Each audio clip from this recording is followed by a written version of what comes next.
పగిలే రాళ్ళని పునాది చేసి ఎదగాలని, తరిమే వాళ్ళని హితులుగా తలచి ముందుకెళ్ళాలని,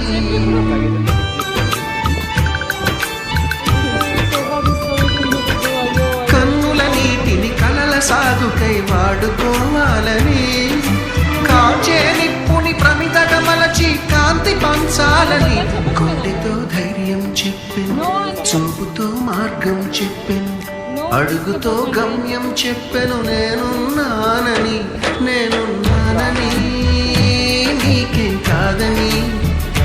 నిన్నటి రాతని మార్చేస్తానని.